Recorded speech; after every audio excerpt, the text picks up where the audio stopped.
setembro de 2008, uma portaria interministerial do Ministério do Meio Ambiente e do Ministério da Justiça criou um grupo de trabalho para estabelecer uma política de gestão ambiental para terras indígenas brasileiras. Este grupo organizou um seminário que reúne lideranças indígenas e representantes da sociedade civil organizada e dos dois ministérios. O Ecosenado veio até o seminário para ver que propostas vão surgir deste encontro. Em homenagem ao Dia do Índio, começa agora mais uma edição do Ecosenado.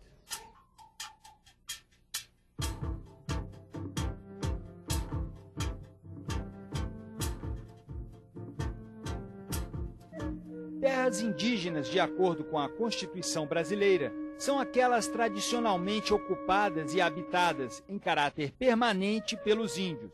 As terras são patrimônio da União, mas são os índios que detêm o direito de uso das riquezas do solo, dos rios e dos lagos. O conhecimento tradicional que os índios têm sobre as suas terras e seu patrimônio ambiental, né, é muito grande.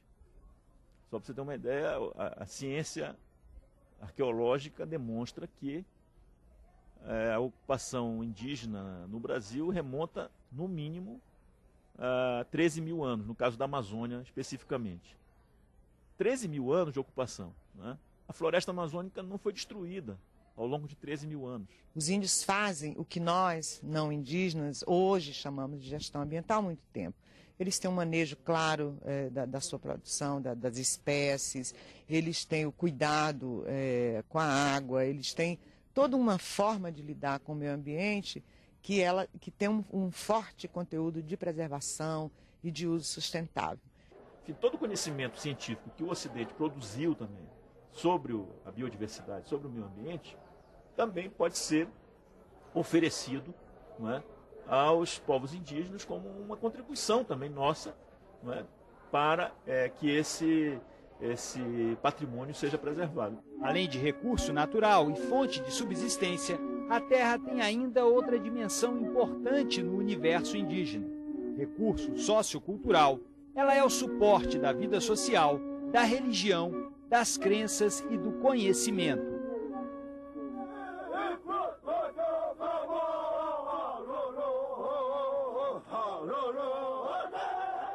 As terras indígenas brasileiras representam cerca de 13% do território nacional, mais de 100 milhões de hectares, situados em sua quase totalidade na Amazônia Legal.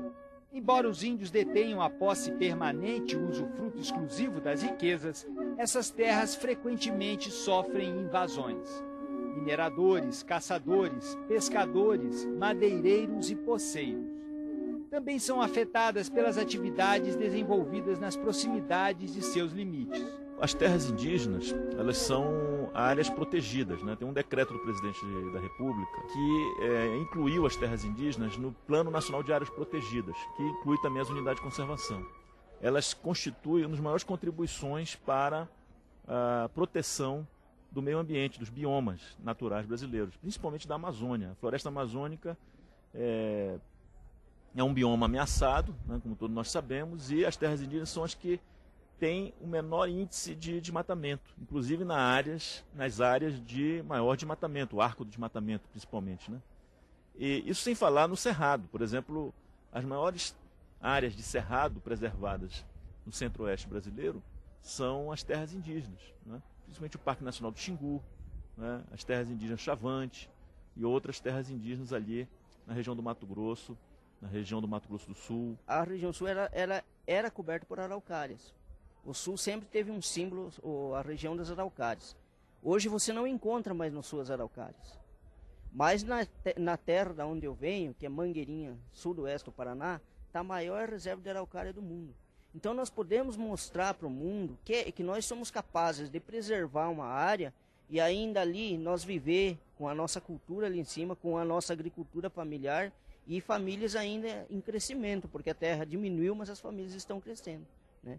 Então isso que é a contribuição que a gente quer dar dentro do grupo de trabalho de gestão ambiental em terras indígenas, não só para nós, mas também para esses outros povos, o exemplo da Amazônia.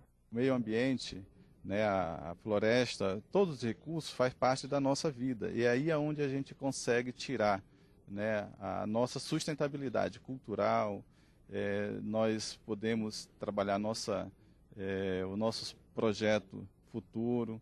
Agora, o que a gente sofre é uma pressão externa.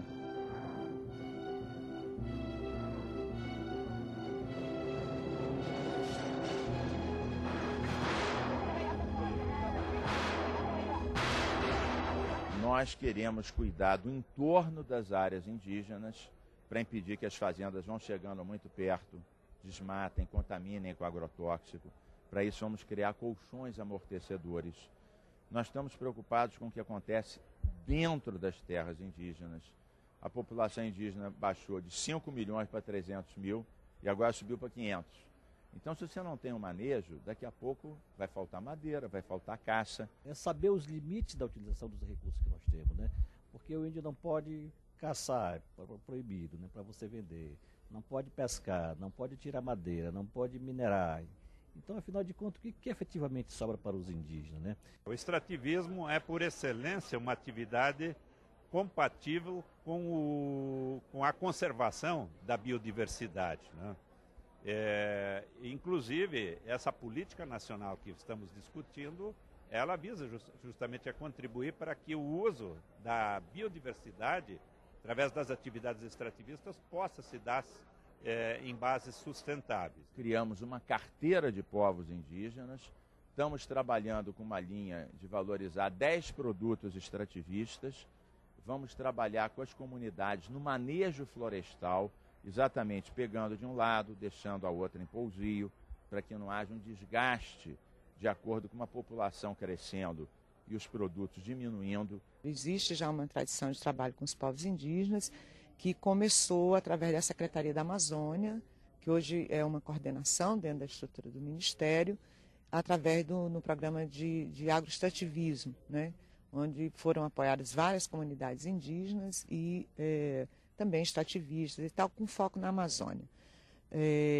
Depois vem a criação do Programa Demonstrativo dos Povos Indígenas, que está dentro do Programa Piloto para a Proteção das Florestas, chamado PPG-7, e que é um programa construído desde o seu início com uma forte participação do movimento indígena da Amazônia. Em 2004, por uma pressão e o atendimento dessa pressão, o Ministério também cria uma ação nacional que não se restringe mais à Amazônia, mas que pega todas as terras indígenas nos vários biomas brasileiros, através da carteira de projetos chamada Carteira Indígena, que é uma ação compartilhada com o Ministério do Desenvolvimento Social para a promoção da segurança alimentar e do desenvolvimento social, sustentável dos povos indígenas. Precisa estar claro o que o índio pode utilizar, o que o índio não pode utilizar.